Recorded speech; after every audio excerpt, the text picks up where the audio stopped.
উম্মতে মুহাম্মাদি আল্লাহর কাছে দরখাস্ত করি নাই, ওগো মালিক আমাদেরকে আখিরি জমানার উম্মত বানাও। আল্লাহ দয়া করে মায়া করে উম্মত বানাইছেন। এই উম্মত হইয়া যদি রসুলের সুন্নত মানতে পারি, কাল কিয়ামতের ময়দানে আমার নবী আমাদেরকে ফালাইয়া জান্নাতে যাবে না। সুবহানাল্লাহ। আমার নবী বলেন কিয়ামতের ময়দানে আমার একটা উম্মতকেও যদি আল্লাহ তাআলা মাফ না করে, আমি নবী জান্নাতে যাব না। আল্লাহ তাআলা বলেন ওয়ালা সাউফা ইউতিকা রাব্বুকা ফাতারদা, ও পয়গম্বর কিয়ামতের ময়দানে আপনি যতক্ষণ পর্যন্ত খুশি না হবেন ততক্ষণ পর্যন্ত আপনার উম্মতদেরকে আপনি মাফ করতেই থাকবো। সুবহানাল্লাহ। ও পয়গম্বর, আল্লাহ তাআলা আমার নবীকে স্পেশাল একটা দোয়া শিখাইছেন। দুনিয়ার সব নবীকে স্পেশাল দোয়া শিখাইছেন। সব নবীরাই দুনিয়ায় বসে স্পেশাল দোয়া আল্লাহর জন্য প্রয়োগ করেছে। আল্লাহ রব্বি লা তাজার আলাল আরদি মিনাল কাফিরিনা দাইয়ারা, ও আল্লাহ কাফেররা ঈমান আনে না। নূহ নবী বলে 950 বছর দাওয়াত দিয়েছি, এরপরেও মানুষ ঈমান আনে না, আল্লাহর পথে আসে না। ও আল্লাহ তুমি এদেরকে ধ্বংস করে দাও, কাফেরদেরকে ধ্বংস করে দাও। নূহ নবী দোয়া করেছেন, দোয়াটা দুনিয়ায় ব্যবহার করেছেন। এভাবে প্রত্যেকটা পয়গম্বর আল্লাহ তাআলা যে স্পেশাল দোয়া শিখাইছেন, স্পেশাল দোয়াটা দুনিয়ায় ব্যবহার করেছে। আল্লাহ তাআলা আমার নবীকেও দোয়া শিখাইছে, কিন্তু আমার নবী দুনিয়ায় দোয়াটা ব্যবহার করে নাই। আমার নবী দুনিয়ায় চাইলে চাইতে পারতেন, ও আল্লাহ আপনি আমাকে টাকার মালিক বানান, সম্পদের মালিক বানান, ক্ষমতার মালিক বানান। কি বলছে? কিছুই বলে নাই, বরং আল্লাহ বলছে ও পয়গম্বর আপনি যদি চান উহুদ পাহাড়টাকে আপনাকে স্বর্ণ বানাইয়া দেই, এরপরে এটাকে খরচ করবেন আর আল্লাহর রাস্তায় কাজ করবেন। জোরে কোন সুবহানাল্লাহ। কিন্তু আমার নবী গ্রহণ করে নাই, আমার নবী কষ্টের জিন্দেগি গ্রহণ করেছে। জোরে কোন সুবহানাল্লাহ। আমার নবীকে স্পেশাল দোয়া শিখাইছেন, আমার নবী দুনিয়ায় এই দোয়াটা কাজে লাগায় নাই। আমার নবী বলে উম্মতেরা রে, কাল কিয়ামতের ময়দানে, মুসিবতের ময়দানে আমি আল্লাহ তাআলার সামনে ওই দোয়াটা করব। ও আল্লাহ দুনিয়ায় বসে আমার সুযোগ ছিল অনেক কিছু চাওয়ার, আমি কিছুই চাই নাই, আজকে তোমার কাছে চাই, আজকে তোমার দিতেই হবে। জোরে কোন সুবহানাল্লাহ। ওই দিন আল্লাহর নবী আপনার আমার জন্য শাফায়াত করে এরপরে আমাদেরকে জান্নাতে নিয়ে যাবে। কেমন দয়ার নবী! আমার নবী উম্মতের প্রতি কত মায়া। আম্মা জান আয়েশা বলেন যদি কোনো ব্যক্তি চায় রাতের যেই কোনো অংশে আমার নবীকে জাগ্রত দেখতে, যে কোনো অংশেই আসুক না কেন নবীকে সজাগ পাবে। আবার যদি কেউ চায় রাতের যেই কোনো অংশে রসুলকে ঘুমন্ত অবস্থায় দেখতে, আমার নবীকে সে ঘুমন্ত অবস্থায়ও দেখতে পারবে। সুবহানাল্লাহ। তার মানে হলো রসুলের অবস্থা হলো এই ঘুম আবার ঘুম ভেঙে গেছে। যেরকম কোনো ওয়ারেন্টের আসামি যদি সে জানে পুলিশ তাকে ধরতে আসবে, তাহলে ওই আসামির কিন্তু ঘুম হয় না। রাত্রিবেলা টিনের উপরে যদি একটা গাছের পাতাও পড়ে, ওই ব্যক্তির কলিজার ভিতরে লাড়া দেয়, এই বুঝি পুলিশ আসছে, এই বুঝি বন্দুকের নাল আমার জানালা দিয়ে আমার বুকের ভিতরে তাক করছে। ওই ব্যক্তির যেরকম ঘুম হয় না, আমার নবীর ওই রকম ঘুম হয় না। আমার নবীর উম্মতের চিন্তা না বুঝি আমার উম্মতেরা গুনাহের কারণে জাহান্নামী হয়ে যাইতেছে। আমার নবীকে আল্লাহ বলে ও পয়গম্বর লাআল্লাকা বাখিউন নাফসাকা আল্লা ইয়াকুনু মুমিনিন, ও পয়গম্বর লোকেরা ঈমান আনে না, লোকেরা কালেমার দাওয়াত গ্রহণ করে না, এই চিন্তায় চিন্তায় আপনি কি নিজেকে শেষ করে দিবেন? আল্লাহ কয় এত চিন্তা করা লাগবে না, আপনি এত পেরেশান ঘুমাইতেও পারেন না শান্তিতে, শুধু উম্মতের চিন্তায়। কার চিন্তায়? উম্মতের জন্য আমার নবীর কত মায়া গো। ১৫০০ বছর আগে আমার নবী আপনাকে আমাকে দেখে নাই, আমরাও নবীকে দেখি নাই, অথচ ওই নবীর কত মায়া। হজরতে মুআজ ইবনে জাবালকে আল্লাহর নবী ইয়ামানের গভর্নর করে পাঠাইতেছেন। যেরকম বাবা তার সন্তানকে বিদায় জানায়, নয়। যেরকম বাবা সন্তানকে বিদায় জানাবার জন্য আগাইয়া দেয়, আমার নবী মুআজ ইবনে জাবালকে এতই মহাব্বত করতেন, এতই ভালোবাসতেন, নিজের সন্তানের মতো স্নেহ করতেন, ভালোবাসতেন। ইয়ামানের গভর্নর করে মুআজ ইবনে জাবালকে পাঠানো হয়। মদিনার শেষ প্রান্তে এসে আমার নবী মুআজ ইবনে জাবালের দিকে চাতক পাখির মতো তাকাইয়া থাকে। সুবহানাল্লাহ। মুআজ ইবনে জাবাল ইয়ামানের দিকে রওয়ানা। কিছুক্ষণ পরে আমার নবী ডাক দিয়া বলে, ও মুআজ দাঁড়াও, আমি নবীর একটা কথা শুনে যাও। এই মাত্র আমার কাছে জিব্রাইল আসছে, এসে বলতেছে, পয়গম্বর, মুআজের সাথে আপনার জীবনে আর দেখাই হবে না, এটাই আপনার সাথে মুআজের সর্বশেষ সাক্ষাৎ। মুআজ ইবনে জাবাল এই কথাগুলো শোনার পর আর সহ্য করতে পারে নাই, কান্না করতে করতে জমিনের ভিতরে বেহুশ হয়ে পড়ে যায়। আমার নবীও কান্না করে, মুআজকে বুকের ভিতরে জড়াইয়া ধরে, নিজের হাতে চোখের পানিগুলো মুছাইয়া দেয়। আমার নবীকে ডাক দেয়া বলে, ও পয়গম্বর, আপনি কেন আমাকে আপনার কাছ থেকে এত দূরে পাঠাইয়া দিলেন? যেই জীবনে আপনাকে দেখব না, এই চোখ দিয়ে আর কোনোদিন আপনাকে দেখব না, এই কান দিয়ে আপনার কথা জীবনেও শুনতে পারবো না, আপনি কেন আমাকে এত দূরে পাঠাইলেন? আমার নবী সান্ত্বনা দেয় আর বলে, মুআজ, এই দূরত্ব নয়, আমার এমন উম্মতেরাও আসবে হাজার হাজার বছর পর এই দুনিয়ায় আসবে, অর্থের অভাবে তারা আমি নবীর কবরটাও জিয়ারত করতে পারবে না। অথচ ওই উম্মতের ভিতরে আমি নবীর মোহাব্বত থাকবে ভরপুর, তারা আমি নবীকে না দেখিয়ে আমি রসুলের সুন্নাত মানবে, আমি রসুলের দাড়ি রাখবে, আমি রসুলের কথা শুনে শুনে মাথার ভিতরে টুপি লাগাইবে, আমি নবীর কথা শুনে শুনে লম্বা জামা পরবে, আমি নবীর কথা শুনে শুনে মসজিদে প্রবেশ করার সময় আমি নবীকে স্মরণ করবে, ভাত খাওয়ার সময় আমি নবীর সুন্নাতকে স্মরণ করবে, ঘুমাবার সময় আমি নবীর সুন্নাতকে মানবে। ওরা আমার থেকে দূরে নয়। মান আহাব্বা সুন্নতি ফাকাদ আহাব্বানি ওয়া মান আহাব্বানি কানা মাই ফিল জান্নাহ। জোরে কান সুবহানাল্লাহ। যারা আমি নবীর সুন্নাতকে ভালোবাসবে তারা আমি নবীকেই ভালোবাসবে, আর যারা আমি নবীকে ভালোবাসবে কিয়ামতের ময়দানে তারা আমি নবীর সাথেই জান্নাতে থাকবে। তাহলে বোঝা গেল আমরা নবীর থেকে দূরে না। যদি আমরা সুন্নতকে মোহাব্বত করতে পারি, আমরা যদি সুন্নতের উপরে চলতে পারি, তাহলে আমরা কি রসুলের থেকে দূরে? রসুলের সুন্নাত যদি আমরা মানতে পারি গো, রসুল বলেন আমার একটা সুন্নাত যদি কেউ জিন্দা করে, একটা সুন্নাতের আমল যদি কেউ করে, 100 গলা কাটা শহীদের চাইতেও বেশি সওয়াব আমল নামায় লিখে দেওয়া হয়। যেরকম পয়গম্বর মূসা আলাইহিস সালামের আল্লাহ তাআলা তাওরাত কিতাব দিয়েছেন, মুজিজা হিসেবে লাঠি দিয়েছেন। এবার আল্লাহ তাআলা বলে, ও মূসা রে, যাও এবার ফেরাউনের কাছে যাও, দ্বীনের দাওয়াত নিয়ে যাও, কালেমার দাওয়াত নিয়ে যাও, আল্লাহ তাআলার একত্ববাদের ঘোষণা দাও, তোমাকে নবী হিসাবে মানতে বলো। ফেরাউনের কাছে মূসা পয়গম্বর গিয়া বলে, ও ফেরাউন, আল্লাহর প্রতি ঈমান আনো। বলে, আল্লাহ আবার কেটা? আমি তো বড় খোদা। জোরে কর নাউজুবিল্লাহ। বলতেছে, যেই খোদা আমাকে তাওরাত কিতাব দিয়েছেন, যেই খোদা আমাকে মুজিজা হিসেবে এই লাঠিটা দিয়েছেন, জোরে কন সুবহানাল্লাহ। বলে, মূসা রে, আমার সাথে ইয়ার কি করো না, তোমার হাতে যেই লাঠিটা আছে ওই রকম লাঠি আমার কাছেও আছে। তো এই লাঠির আবার কি বৈশিষ্ট্য? আল্লাহ বলে, ও মূসা, লাঠিটা একটু ছেড়ে দাও। আল্লাহর নবী মূসা লাঠি ছেড়ে দেয়, ওই লাঠিটা বিশাল এক অজগর সাপে পরিণত হয়ে যায়।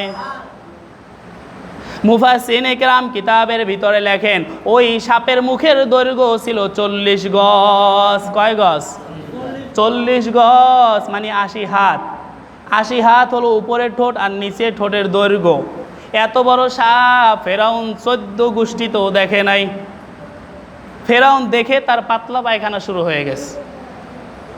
এবার ডাক দেয়া কয়, মুসা ওই সাপকে থামাও। আল্লাহ তাআলা বলে, ও মুসা খুজ হাজা ওয়ালা তাখফ, তুমি লাঠি ওই সাপটাকে ধরো, ভয় পেও না, তোমার কোনো ক্ষতি করবে না। মুসা পয়গম্বর সাপটাকে ধরতে দেরি হয়, কিন্তু সাপ লাঠিতে পরিণত হইতে দেরি হয় না। এখন ফেরাউন কয়, তুমি তো অনেক বড় জাদুকর, তোমার সাথে আমার কোনো কথা হবে না, কথা হবে জাদুকরের সাথে, আর তোমার সাথে খেলা হবে। চলো অমুক দিন তোমার সাথে জাদুকরের খেলা হবে। বিশাল এক মাঠের ভিতরে খেলার আয়োজন করলো। মন্ত্রীকে দায়িত্ব দিল যে যারা খেলোয়াড় হবে সবার পোশাক হবে এক, ড্রেস হবে কি এক, প্রত্যেকটা খেলার ড্রেস আলাদা আলাদা। তো জাদু খেলার ড্রেসও আলাদা। এবার ফেরাউনের মন্ত্রী পয়গম্বর মুসার কাছে গিয়া বলে, মুসা আপনি এই যে টুপি পরছেন, পাঞ্জাবি পরছেন, এই পাঞ্জাবি পরে টুপি পরে খেলায় অংশগ্রহণ করতে পারবেন না। কিছু মানুষের আছে অ্যালার্জি আছে, টুপি পাঞ্জাবি দাড়ি দেখলে বলে এগুলো চলবে না। ওরা যে মুসলমান এইটা বলতেই আমাদের লজ্জা হয়।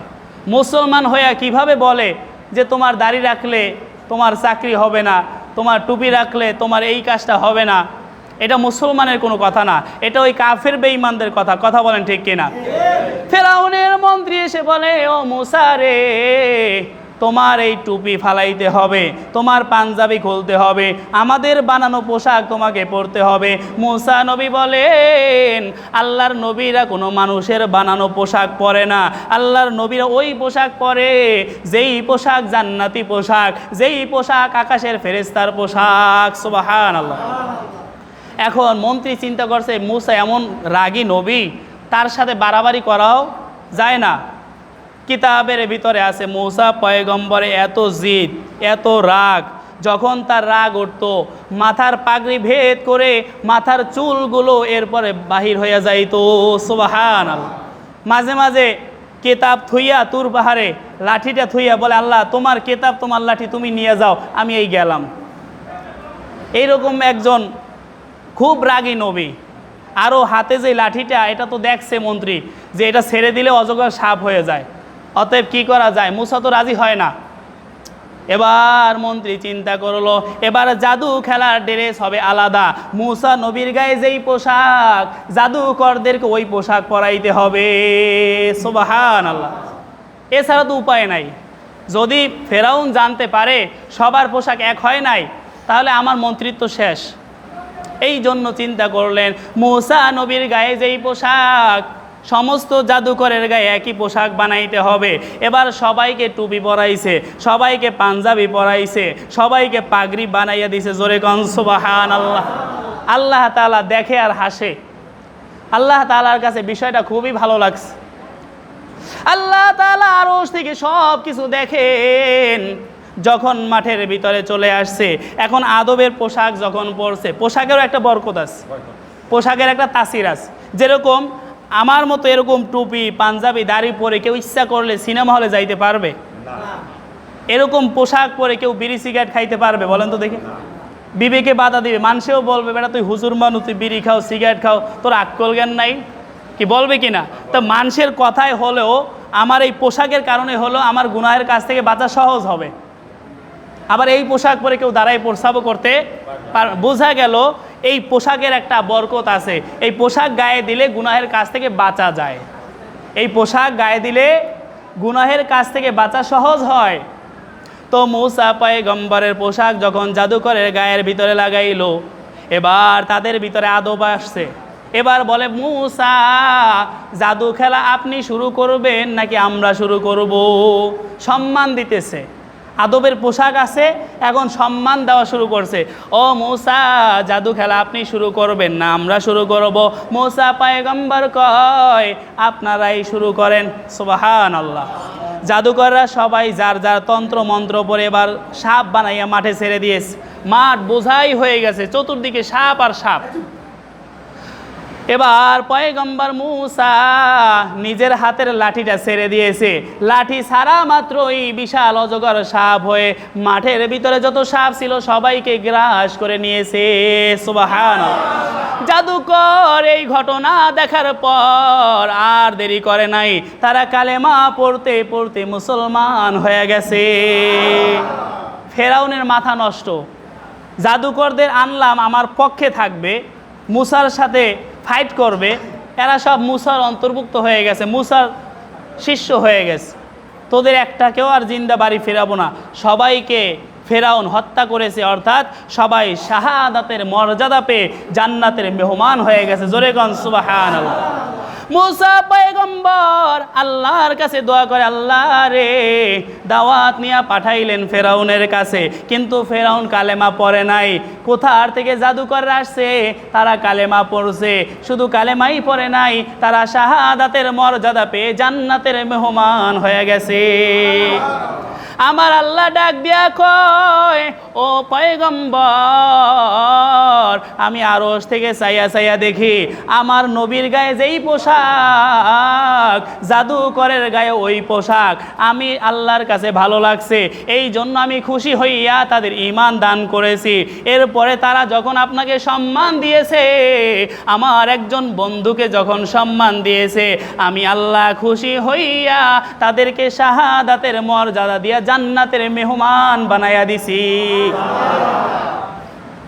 তাহলে মূসা নবীর অনুসারী হওয়ার পরে মূসা নবীর একটা সুন্নতের আমল জাদুকররা করার কারণে যদি তারা শাহাদাতের মর্যাদা পায়, আমার নবীর একটা সুন্নতের আমল যদি কেউ করে গো, নবী বলেন আমার একটা সুন্নতকে কেউ যদি জিন্দা করে, ওই রকমের 100 গলা কাটা শহীদের চাইতে আমার উম্মতের সওয়াব আরও বেশি হয়। তাহলে আমরা ওই সুন্নতকে কি ছাড়বো না সবাই ওই সুন্নতের উপর আমল করব? আজকে যারা আমরা টুপি দেই না, এখন থেকে নিয়ত করে আমরা সব সময় মাথায় টুপি রাখবো। কি পারবো তো ইনশাআল্লাহ? টুপি রাখলে কি কোনো সমস্যা আছে? যারা দাড়ি রাখি না, এখন থেকে দাড়ি রাখবো ইনশাআল্লাহ, নিয়ত করতে পারি তো ইনশাআল্লাহ? এই যারা যুবক আছেন, এই দাড়ি এখন থেকে রাখবেন তো ইনশাআল্লাহ? যদি রাখতে পারেন, ওই রকম 100 গলা কাটা শহীদের চাইতেও বেশি সওয়াব আপনার আমল নামায় হবে।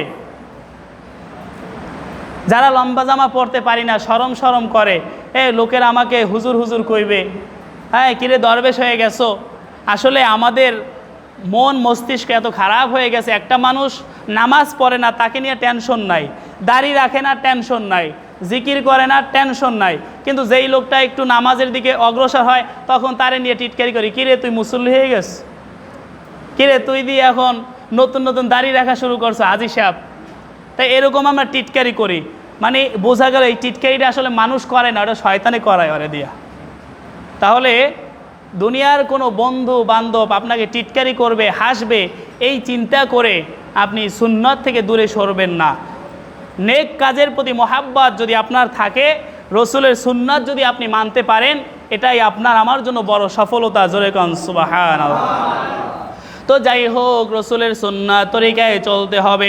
রসুলের সুন্নাত তরিকায় যদি চলা যায় তবে আমরা রসুলের উম্মত হতে পারবো, আর রসুলের উম্মত হতে পারলে রসুলের সাথেই জান্নাতে যাওয়া যাবে। ওই নবীর শান, ওই নবীর মান আল্লাহ তাআলা বাড়ায়া দিছে। আল্লাহ তাআলা বলেন, আরাফা'না লাকা যিকরাক, ও পয়গম্বর আপনার আলোচনাকে আমি অনেক মর্যাদাবান বানায়া দিছি। সুবহানাল্লাহ। নবীর দাম কত শোনেন, আরশের ভিতরে আল্লাহর নামের সাথে নবীর নাম, জোরে কোন সুবহানাল্লাহ। আদম পয়গম্বর জান্নাতের ভিতরে যখন একটা ভুল করলেন, আল্লাহ দুনিয়ায় পাঠাইলেন, 360 বছর কান্নাকাটি করেছে, তওবা করেছে, কিন্তু আল্লাহ তওবা কবুল করে নাই। যেই দিন আমার নবীর উসিলা দিয়া দোয়া করছে গো, ওই দিন আল্লাহ আদমের তওবা কবুল করেছে। জোরে কোন সুবহানাল্লাহ। মুফাসসিরিনে কেরাম বলেন, যেই জায়গায় আদম নবীর দোয়া কবুল হয়েছে, যেই জায়গায় আদম এবং হাওয়ার মোলাকাত হয়েছে, ওই জায়গাটার নাম হলো আরাফার ময়দান। জোরে কোন সুবহানাল্লাহ। কিয়ামত পর্যন্ত যত হাজী সাহেব সাহাব মক্কায় যাও না কেন, আরাফার ময়দানে না গেলে হজ হবে না। আরাফার ময়দানে না গেলে হজ হয়? আরাফায় অবস্থান করা ফরজ। কিয়ামত পর্যন্ত যত হাজী সাহেব মক্কায় যাও না কেন, আরাফায় আসতেই হবে। আর আরাফার ময়দানে দাঁড়াইয়া যত উম্মতেরা দোয়া করবে, কিয়ামত পর্যন্ত আল্লাহ ওই দোয়া কবুল করবে। তার মানে আরাফার দাম বাড়ছে আমার নবীর উসিলায়। আরাফার দাম নবীর উসিলায় বাড়ছে। আদম পয়গম্বর যখন মুমূর্ষ অবস্থায় তার সন্তান হযরত শীস আলাইহিস সালামকে ডেকে বলেন, ও আমার পুত্র, আমি তোমাকে শেষ ওসিয়াত করে যাই, শেষ একটা নসিহাত করে যাই। তুমি যখনই আল্লাহর কাছে কোনো কিছু চাইবা, আখিরি জমানার নবী মুহাম্মাদের উসিলা দিয়া চাইও। কারণ আমি আদম 360 বছর আল্লাহর কাছে কান্নাকাটি করেছি, কিন্তু আমার আল্লাহ তওবা কবুল করে নাই। কিন্তু ওই নবীর নাম নিয়ে দোয়া করতে দেরি হয়, আমার আল্লাহ আমার তওবা কবুল করতে দেরি করে না। আদম নবীকে দিয়ে আমার নবীর গুণগান করাইছে, শীষ নবীকে দিয়ে আমার নবীর গুণগান করাইছে, ইউনুস নবীকে দিয়ে আমার নবীর গুণগান গাওয়াইছে, নূহ পয়গম্বর আমার নবীর গুণগান করছে, মূসা নবী আমার নবীর গুণগান করছে। সব নবীরাই আল্লাহর কাছে দোয়া করছে, আল্লাহ নবীর উম্মত বানাও। কিন্তু আল্লাহর কুদরত বড় বিশাল, আল্লাহ তাআলা সবাইকে উম্মত বানাইবে না, কিন্তু সব নবীর মনের আশা পূরণ করবে। সুবহানাল্লাহ, সবার মনের আশাই পূরণ করবে, সবাইকে উম্মত বানাবে না। আল্লাহ তাআলা যখন মেরাজের রাতে আল্লাহ তাআলা বন্ধুর সাথে গোপন মিটিং করবেন, ভালোবাসা বিনিময় করবেন, আল্লাহর নবীর সাথে আল্লাহ তাআলা গোপনে কথা বলবেন, দিদার করবেন। তো আল্লাহর নবী মক্কাতুল মুকাররমায় সেখানে ঘুমন্ত অবস্থায় আছেন, আর ওই বরাবর 7 আসমানের উপরে আল্লাহ তাআলার আরশ অবস্থিত। জোরে গান সুবহানাল্লাহ। তো আল্লাহ নবীর সাথে দিদার করবে, এটা তো মক্কা থেকে সরাসরি আরশে নিয়ে গেলেই পারতেন। কি বলেন, পারতেন না? কিন্তু আল্লাহ তাআলা সরাসরি আরশে নেয় নাই। আল্লাহ কোরআনের ভিতরে বলেন, সুবহানাল্লাযী আসরা বিআবদিহি লাইলাম মিনাল মাসজিদিল হারামি ইলাল মাসজিদিল আকসা। জোরে কোন সুবহানাল্লাহ। আমার আল্লাহ মক্কা থেকে বোরাকের পিঠে সওয়ার করাইয়া 2 মাসের পথ ওই ফিলিস্তিনের বাইতুল মুকাদ্দাসে নিয়ে গেছে। জোরে কোন সুবহানাল্লাহ। সেখানে আদম পয়গম্বর থেকে ঈসা পয়গম্বর পর্যন্ত সব নবীকে উপস্থিত করাইছেন। জিবরাইল আমিন আজান দিলেন, এবার আমার নবী ইমাম হয়ে সমস্ত নবীকে মুসল্লি বানাইয়া আমার নবীকে ইমামুল মুরসালিন বানাইয়া দিছে। সুবহানাল্লাহ। আমার নবীর সাথে সমস্ত পয়গম্বরের সাক্ষাৎ হয়েছে, নবীরাও খুশি, আমার নবীও খুশি, আমার আল্লাহও খুশি। জোরে গান সুবহানাল্লাহ। কারণ সব নবীরা আমার নবীর গুণগান করছে, কিন্তু নবীরে তো কেউ দেখে নাই, দেখছে? এই জন্য সবার ভিতরে একটা আফসোস, আল্লাহ ওই নবীর উম্মত বানাও। কিন্তু আল্লাহ কয়, তোমাদের যে আফসোস এইটা আমি পূরণ করে দিব, সবাই আমার নবীকে দেখতে পারবা। আসমানে ফেরেশতারাও পাগল, আসমানে ফেরেশতারাও মিরাজের রাত্রে নবীকে দেখছেন। জোরে এখন সুবহানাল্লাহ। জান্নাতের ফেরেশতারা নবীকে দেখছে, জাহান্নামের ফেরেশতারা নবীকে দেখছে। সবাইকে আল্লাহ নবীকে দেখাইয়া সবার মনের আশা পূরণ করলেন। তো যেই কথা বলতেছিলাম, আমার আল্লাহ আমার নবীর শান এমন বাড়াইছে, বলে নবীর নাম ছাড়া আজান হয় না। আজান হয়? আজানের ভিতরে মুয়াজ্জিন যখন বলবে আশহাদু আল্লা ইলাহা ইল্লাল্লাহ, এরপরেই বলতে হবে আশহাদু আন্না মুহাম্মাদার রাসূলুল্লাহ। তো নবীর নাম ছাড়া আজান হয় না, নবীর নাম ছাড়া ইকামত হয় না, নবীর নাম ছাড়া কালেমাও হয় না। আপনি মুসলমান হইবেন, কালেমা পড়তে চান, তো নবীর নাম বাদ দিয়ে আপনি মুসলমান হইতে পারবেন না। আজানের ভিতরে নবীর নাম, আরশের ভিতরে নবীর নাম, 7 আসমানের প্রত্যেকটা দরজায় দরজায় নবী মুহাম্মদের নাম, জান্নাতের প্রত্যেকটা দরজায় দরজায় নবী মুহাম্মদের নাম। সুবহানাল্লাহ। পৃথিবীর এমন কোনো সেকেন্ড নাই, এমন কোনো ঘন্টা নাই যেই ঘন্টায় আমার নবীর গুণগান হয় না। 24টা ঘন্টা আমার নবীর গুণগান হয়। নামাজ হবে না নবীর নাম ছাড়া। সুবহানাল্লাহ। নামাজের ভিতরে আছে আসসালামু আলাইকা আইয়ুহান নাবিয়্যু, নবীর প্রতি সালাম আছে। সামনে আছে আশহাদু আল্লা ইলাহা ইল্লাল্লাহ ওয়া আশহাদু আন্না মুহাম্মাদান আবদুহু ওয়া রাসূলুহু। তাহলে নবীর নাম আছে না নাই? আচ্ছা বলেন তো দেখি, তাশাহুদ ছাড়া নামাজ পড়লে নামাজ হবে নি? হবে? নামাজের ভিতরে তাশাহুদ পড়া কি বলেন তো দেখি? অনেকেই জানেন, অনেকেই বলতে পারেন। দেখছেন, ধরা খাইস। নামাজে তাশাহুদ পড়া কি? আমরা সারা রাত শুধু নবীর জীবনী শুনতে ভালোবাসি, কিন্তু এই যে ফরজ ইবাদতগুলো কিভাবে আদায় করতে হয়, কোনটা ফরজ, কোনটা ওয়াজিব, এই কোনটা সুন্নতে মুআক্কাদা, এগুলো আমরা জানি না আর জানার চেষ্টাও করি না। আর এগুলো যদি আমরা মনে করেন বলার চেষ্টা করি, অনেকে বলবে হুজুরে এত দূর থেকে দাওয়াত দিয়ে আনলাম, এ পড়াইছ ওই নুরানি হুজুরে যা পড়ায়, উজুতে কয় ফরজ, গোসলে কয় ফরজ, এই পড়াইস। অনেক বাচ্চারা কিন্তু পারে, দেখবেন এই নুরানিতে যারা পড়ে ছোটো ছোটো বাচ্চারা, না পারলে ওদের কাছে জিজ্ঞাইবেন যে বাবু তুমি কত গোসলে কয় ফরজ, ওরা কইবে, আপনি মুখস্থ করে ফেলবেন যদি শরম করে। অনেকের শিখতে পারে না, বুড়া মানুষ বা হুজুরের কাছে যাই জীবনেও বলে না হুজুর আমার একটু হুজুর ফরজটা শিখাইয়ে দেন, গোসলে ফরজটা শিখাইয়ে দেন, নামাজ কেমনে পড়বো একটু শিখাইয়ে দেন, এই কথা হুজুরের কাছে বলে না, শরম পায়।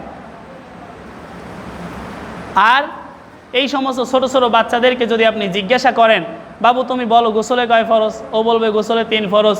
বলো উজুতে কয় ফরজ, বলবে 4 ফরজ। ও তাশাহুদ জানে, দোয়া কুনুত জানে, অথচ আপনি 60 বছর 70 বছর 80 বছর এখন পর্যন্ত সূরা ফাতিহাও অনেকে পারে না। আছে না নাই? তাহলে আপনি যে নামাজ পড়েন, এই নামাজ কি কবুল হয়? এই নামাজ পড়লে তো জাহান্নামী হওয়া লাগবে। আল্লাহ বলেন ফাওয়াইলুল লিল মুসাল্লিন, মুসল্লিরা জাহান্নামী। মুসল্লিরা কি? বেনামাজি জাহান্নামী, সে কথা বলে নাই। বেনামাজিরা তো এমনিই জাহান্নামী, কিন্তু যারা মুসল্লি তারাও কি জাহান্নামী। আজকে একটু নতুন ওয়াজ কইরা যাই। নামাজি 5 প্রকার। নামাজি কয় প্রকার? 5 প্রকার। এক ধরনের মানুষ আছে যারা 2 ওয়াক্ত পড়ে, 3 ওয়াক্ত পড়ে না। 3 ওয়াক্ত পড়ে, 2 ওয়াক্ত পড়ে না। ওই মানুষের সামনে যখন পড়ে শরম লজ্জা হইলেও 2-1 ওয়াক্ত পড়ে। এরপরে ফজর অনেক সময় ঘুমাইয়ে ঘুমাইয়ে কাটায়। এশা নামাজে টিভির সামনে বৈশা বৈশা কাটায়। জোহর ওই কোলায় খেতে খামারে কাজ করে, ওইতে কাটায়। ওই আসর আর মাগরিব মাঝে মাঝে একটু পড়ার চেষ্টা করে। তাহলে যারা 2 ওয়াক্ত পড়ে, 3 ওয়াক্ত পড়ে না, এই কথা বলেন না, একটু খেয়াল করে শোনেন। যারা 3 ওয়াক্ত পড়ে, 2 ওয়াক্ত পড়ে না, এরা আসলে নামাজি না, এরা হলো বেনামাজি। এরা কি? বেনামাজির জন্যই তো জাহান্নাম। বেনামাজির জন্য কি? জাহান্নাম। তাহলে এই এক শ্রেণী পাইলাম। আর যারা নামাজ পড়ে না, রসুল বলে তো মুসলমানই না। বাইনাল মুমিন ও বাইনাল কাফের তারকুস সলা। ইমানদার এবং কাফেরের ভিতরে পার্থক্যকারী হলো নামাজ। কি? নামাজ যে পড়ে সে মুসলমান, নামাজ যে পড়ে না সে কি? কাফের। তাহলে যে নামাজ পড়ে না তার কথা বাদ, কিন্তু যারা 3 ওয়াক্ত পড়ে, 2 ওয়াক্ত পড়ে না, 2 ওয়াক্ত পড়ে, 3 ওয়াক্ত পড়ে না, এরা হলো বেনামাজি। এরা কি? বেনামাজি। আচ্ছা, বেনামাজির জন্য জান্নাত না জাহান্নাম? আপনারাই বলছেন, ওয়াজ আপনারা সবাই জানেন, সব মুখস্থ, আমার আর নতুন করে বলার দরকার নাই। এরপরে আসেন আর এক নম্বর। 2 নম্বর হলো যারা 5 ওয়াক্ত নামাজই পড়ে, কিন্তু নামাজের ভিতরে তাদের কোনো খেয়াল নাই, উদাসীন। কোন সূরা দিয়ে পড়ছে তাও জানে না। ইমাম সাহেব কয় রাকাত পড়ছে জিগাইলে তাও বলতে পারবে। নামাজের পরে জিগাইবেন হুজুরে কোন কোন সূরা দিয়ে নামাজ পড়াইছে, কইতে পারবে না, মনে নাই। তার মানে সে নামাজে বেখেয়াল ছিল, নামাজে উদাসীন। নামাজের ভিতরে চিন্তা করছে ব্যবসার, নামাজে বৈশা চিন্তা করছে ওই হালুটির, চাকরি বাকরি, ছেলে মেয়ে, এই সমস্ত চিন্তা করছে। এই সমস্ত নামাজির জন্য আল্লাহ বলে ফাওয়াইলুল লিল মুসাল্লিন, এই মুসল্লিরা সব জাহান্নামী। সে নামাজ 5 ওয়াক্তই পড়ছে, বুঝলেন? নামাজ কয় ওয়াক্ত পড়ছে? 5 ওয়াক্ত। সূরা ঠিক নাই, খেয়াল ঠিক নাই, তাহলে এই লোকটা কি জান্নাতি হবে না জাহান্নামী? এ কি নামাজ না পড়ে জাহান্নামী না পড়ে জাহান্নামী? নামাজ পড়েও জাহান্নামী। তাহলে আপনারা কি নামাজ পড়ে জাহান্নামে যাইতে চান কেউ? যদি না চান এখন থেকে নামাজটা ঠিক করে নেবেন। ইমাম সাহেবের কাছে আসবেন, শিখবেন, বা যে ভালো জানে, হাজী সাহেব আছে, ওলামায়ে কেরাম আপনাদের এলাকায় আছে আলহামদুলিল্লাহ, তাদের কাছে যাবেন, শিখবেন। এরপরেও কবরে যাইতে হবে, কথা বলেন ঠিক কিনা? 2 নম্বর নামাজি 5 ওয়াক্ত নামাজ পড়ে, কিন্তু নামাজের ভিতরে খেয়াল নাই। নামাজের ভিতরে কি নাই? খেয়াল নাই।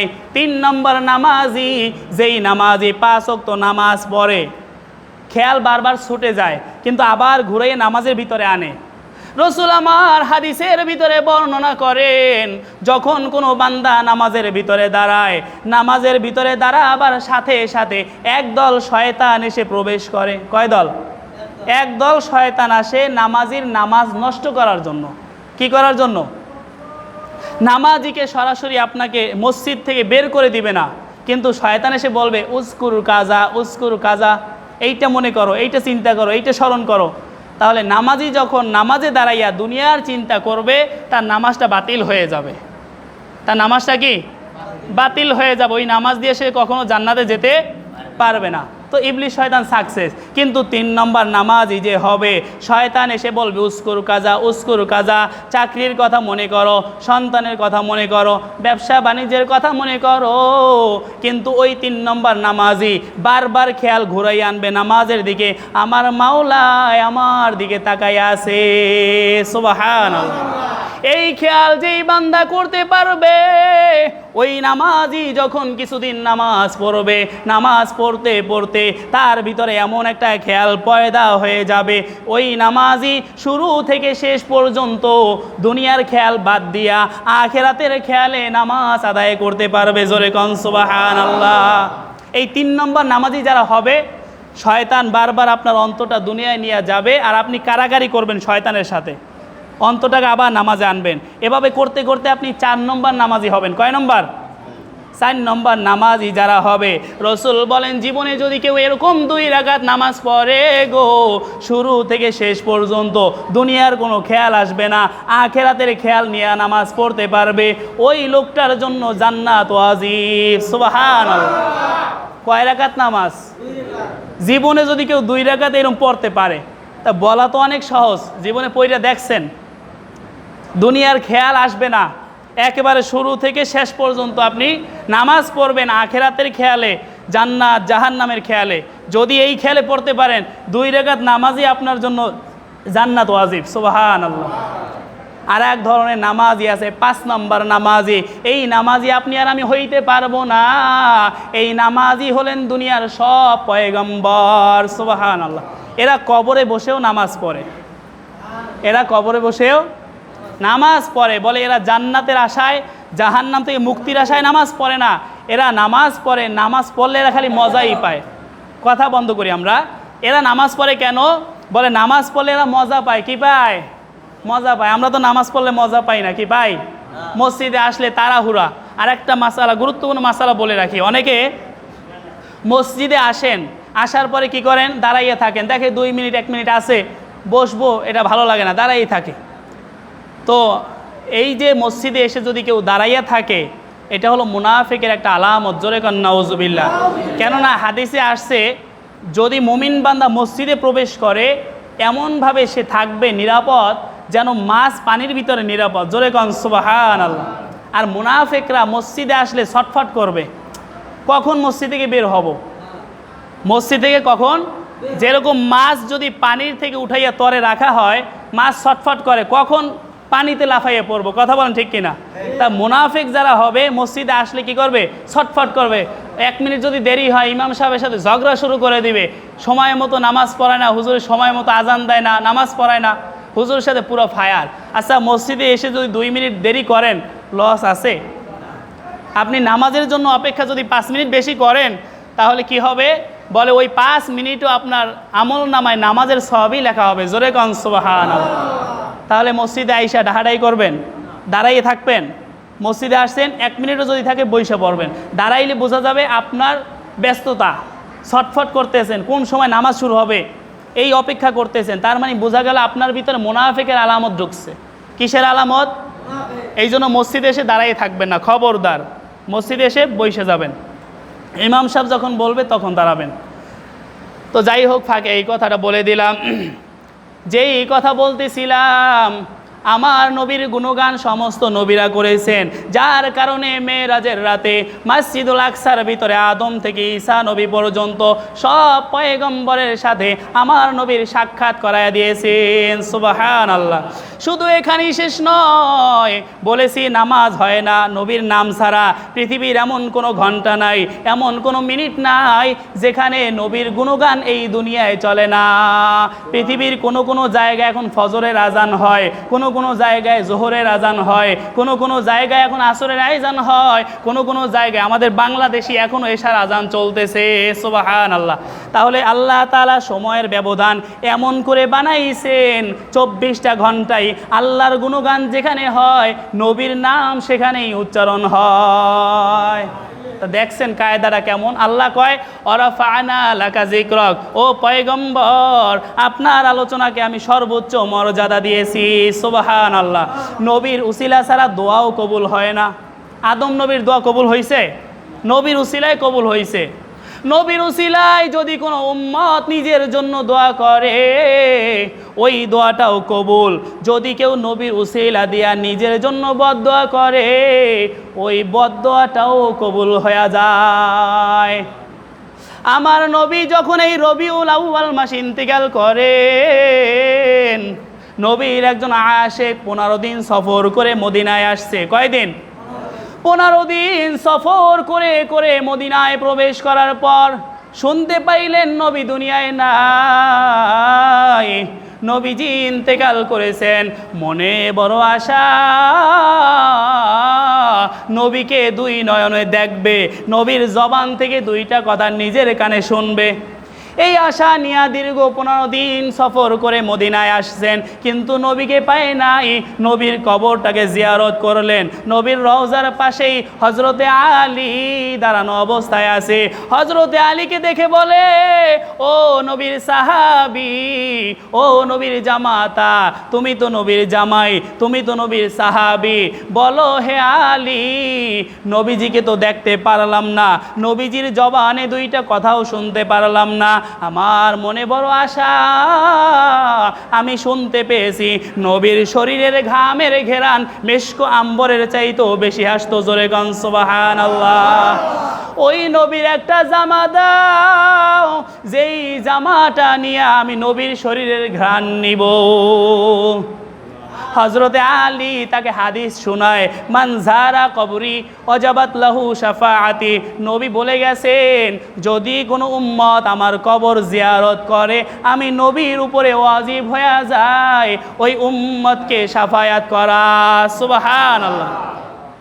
হযরতে আলীকে ডাক দিয়া কয়, ও আলী, নবী শাফায়াত করবেন এটা তো বাকির বিষয়, আমি তো নগদ কিছু পাইতে চাই। আমি নগদ নবীকে দেখতে পারি নাই, নগদ নবীর কথা শুনতে পারি নাই, মনে বড় আশা, আমি নগদ নবীজির ঘামের ঘেরান নিতে চাই। ও আলী, যাও একটা পাঞ্জাবি আমার জন্য নিয়ে আসো। হযরতে আলী দৌড়াইয়া বাড়ি গেলেন। হযরতে ফাতেমাকে ডাক দিয়ে বলে, ফাতেমা, নবী একজন আশিক 15 দিন সফর করে মদিনায় আসছেন নবীকে দেখার আশায়, নবীর কণ্ঠে 2টা কথা শোনার আশায়, কিন্তু নবীকে পায় না। নবীর একটা পাঞ্জাবি যদি থাকে আমার কাছে দাও, ওই নবীর আশিক নবীর ঘামের ঘেরান নিয়ে নিজেকে ধন্য করবে। সুবহানাল্লাহ। হযরতে আলী নিজের শ্বশুরের জামাটা আমার নবীর জামাটা নিয়া এবার ওই আশিকের কাছে আসলেন। এসে বলতেছে, ও আশিক, এই লও তোমার মাশুকের জামা, এই জামার ভিতরে বিশ্ব নবীর ঘামের ঘেরান লেগে আছে।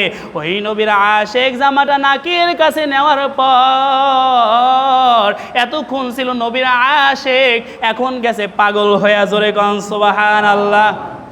নবীর আশিক নিজের জায়গা থেকে ঘুরে কিবলা মুখে হয়ে গেছে। এবার বলতেছে, ও মালিক, এতক্ষণ ছিলাম নবীর আশিক, নবীর দেওয়ানা, কিন্তু এখন নবীর ঘামের ঘেরান নেওয়ার পর আমি পাগল হয়ে গেছি, আমার আর ধৈর্য মানে না, আমাকে নবীকে দেখানোই লাগবে, যেভাবেই হোক নবীকে দেখতে চাই। যদি আমার জীবিত অবস্থায় দেখা সম্ভব না হয় আমাকে নবীর উসিলায় দোয়া করলাম আমাকে এখনই মৃত্যু দেন, এরপরেও আমাকে নবীর সাথে সাক্ষাৎ করাইয়া দেন। সুবহানাল্লাহ। হযরতে আলী বর্ণনা করেন, ওই নবীর আশিক দোয়া করতে দেরি হয়, আল্লাহ তাআলা সাথে সাথে মালাকুল মউত পাঠাইয়া তার মৃত্যু দিতে দেরি করে নাই। কিছুদিন পরে হযরতে আলী স্বপ্নে দেখেন, কিছুদিন পরে হযরতে আলী স্বপ্নে দেখতেছেন মাইকে সমস্যা হয়েছে, একটু জিকির করে লা ইলাহা ইল্লাল্লাহ, লা ইলাহা, লা ইলাহা, লা ইলাহা,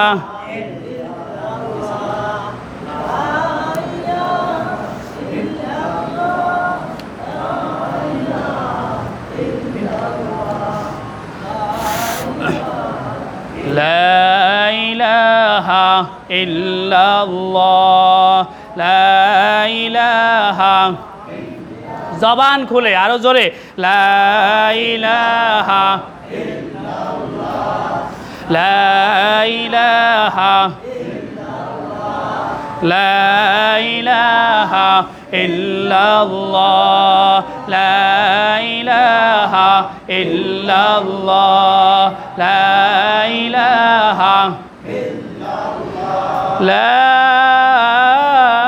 ইলাহা ইল্লাল্লাহ মুহাম্মাদুর রাসূলুল্লাহ সাল্লাল্লাহু আলাইহি ওয়াসাল্লাম। হযরতে আলী দীর্ঘদিন পরে স্বপ্নে দেখেন, হযরতে আলী স্বপ্নে দেখেন ওই আশিক একদিন হাসতে হাসতে কোথাও যেন যাইতেছেন। হযরতে আলী ডাক দিয়া বলে, ও নবীর আশিক, তোমার কি নবীর সাথে সাক্ষাৎ হয়েছে নি? নবীর আশিক বলে, আলী, আমার মৃত্যু হইতে দেরি হয়, কিন্তু নবীর সাথে দিদার হইতে দেরি হয় না। সুবহানাল্লাহ। তার মানে বুঝলাম নবীর উসিলায় যদি কেউ দোয়া করে সেটা কবুল। আর এক নবীর আশিক হযরতে আব্দুল্লাহ বিন জায়েদ বিন আব্দে রব্বি খেজুর বাগানে কাজ করতেছেন। খেজুর গাছে বসে সন্ধান পায় নবীজি দুনিয়ায় নাই, নবীজি ইন্তেকাল করেছেন। আব্দুল্লাহ বিন জায়েদ বিন আব্দে রব্বি খেজুর গাছ থেকে লাফ দিয়া জমিনের ভিতরে পড়ে যায়। পড়ে বলতেছে, আল্লাহ, যেই চোখ দিয়া আর নবীকে দেখব না, যেই চোখ দিয়া পৃথিবীর সর্বশ্রেষ্ঠ মানুষকে দেখতে পারবো না, এই চোখ দিয়ে আমার মা বাবাকে দেখতে চাই না, এই চোখ দিয়ে আমার স্ত্রীকে দেখতে চাই না, এই চোখ দিয়ে আমার সন্তানকে দেখতে চাই না। ও আল্লাহ, যেহেতু আমার নবী নাই, আমার এই চোখের আলোরও কোনো দরকার নাই। নবীর উসিলায় বদদোয়া করছে, আল্লাহ আমার চোখের আলো নিয়ে যাও। আল্লাহ সাথে সাথে আব্দুল্লাহ বিন জায়েদ বিন আব্দে রব্বিকে অন্ধ বানায়া দিয়েছে। বুঝলাম নবীর উসিলায় দোয়া করলেও কবুল, আবার নবীর উসিলায় যদি কেউ বদদোয়া করে সেটাও কবুল হয়ে যায়। অথচ আমরা রসুলের উম্মত, আজকে ওই নবীকে চিনলাম না। ওই নবীকে এমনভাবে ভালোবাসতে হবে। আল্লাহ তাআলা তো কোরআনেও বলছেন, আন-নাবিয়্যু আওলা বিল মুমিনিনা মিন আনফুসিহিম, মুমিনদের কাছে আমার নবী হলেন তাদের জীবনের চাইতেও অধিক প্রিয়। জোরে কোন সুবহানাল্লাহ। সাহাবীরা প্রমাণ করে দিয়েছেন আমার নবী আমার জীবনের চাইতেও বেশি প্রিয়, আমার নবী আমার ধন সম্পদের চাইতেও প্রিয়, আমার নবী আমার সন্তানের চাইতেও বেশি প্রিয়। জোরে কোন সুবহানাল্লাহ। যুদ্ধের সময় নবী আমার যুদ্ধের রাতে সাহাবীদেরকে নিয়ে মিটিং করতেছেন। হঠাৎ করে জান্নাতুল বাকি মদিনার গোরস্থান, এই গোরস্থানের কিনারায় একজন মহিলার কান্নার আওয়াজ আসতেছে। হযরতে আলীকে ডাক দেয়া বলে, ও আলী, গিয়া দেখো ওই জান্নাতুল বাকির কিনারায় কে এরকম ওয়া ওয়া করে কান্না করে, কে এরকম করুণ সুরে কান্না করে। কারণ কাফের বেঈমানেরা অপপ্রচার চালাইবে নবী মুহাম্মদ এই সমস্ত মহিলাদের স্বামীদেরকে জোর করে করে যুদ্ধের ময়দানে নিয়ে যায়। এরা রাজি না, স্ত্রীরাও রাজি না, এই জন্য মহিলারা কান্নাকাটি করে, অপপ্রচার চালাইবে। অথচ কাফের বেঈমানেরা জানে না এই সমস্ত মুসলমানেরা আমি নবীকে কতটা ভালোবাসে। সুবহানাল্লাহ। হযরতে আলী এবার ওই জান্নাতুল বাকির কিনারায় চলে গেলেন, গিয়া দেখে একজন মা দুধের শিশু কোলে নিয়ে কান্না করতেছে, বলতেছে কি হে বোন তুমি এখানে কেন কান্নাকাটি করতেছো? এবার বলতেছে আলী রে তোমাকে আমি ভালো করেই চিনি, তুমি নবীজির সাহাবী, তুমি নবীজির জামাতা, তোমার কাছে আমার মনের দুঃখের কথা বলা যাবে না, চলো আমাকে নবীর কাছে নিয়ে চলো। মহিলা এবার নবীর কাছে আসছে, এসে বলে পয়গম্বর আমার স্বামী আপনার সাথে যুদ্ধের ময়দানে যাওয়ার পরে যুদ্ধের ময়দানে শাহাদাতের মর্যাদা লাভ করেছে, জোরে কোন সুবহানাল্লাহ। আপনি আগামীকালকে যুদ্ধের ময়দানে যাবেন, এই কথা যখন আমি শুনতে পারলাম আমার মনের ভিতরে বড় আশা, যদি আমার একটা বড় সন্তান থাকতো আমি তাকে যুদ্ধের ময়দানে পাঠাইতাম, যদি আমার একটা ভাই থাকতো আমার ভাইটাকে যুদ্ধের ময়দানে পাঠাইতাম, কিন্তু আমার স্বামী নাই, আমার বড় কোনো সন্তান নাই, আমার কোনো ভাইও নাই। ও পয়গম্বর আমার একটা দুধের শিশু আছে, এই শিশুটাকে আপনি নিবেননি, এই শিশুটাকে নিয়ে আপনি যুদ্ধের ময়দানে যাবেন। সুবহানাল্লাহ। নবী আমার ডাক দিয়া কয় ও সাহাবী এই নিষ্পাপ শিশু এ কি যুদ্ধ করতে পারবে? এ কি শত্রুর আঘাত ফিরাইতে পারবে? মহিলা বলতেছে আমি ভালো করে জানি আমার এই সন্তান যুদ্ধ করতে পারবে না, আমার সন্তান কাফেরদের আঘাত প্রতিহত করতে পারবে না, তবে আমি জানি কাফের বেঈমানেরা চতুর্দিক থেকে আপনাকে আক্রমণ চালাইবে, তখন আমার এই নিষ্পাপ শিশুটাকে আপনি ঢাল হিসাবে ব্যবহার করবে।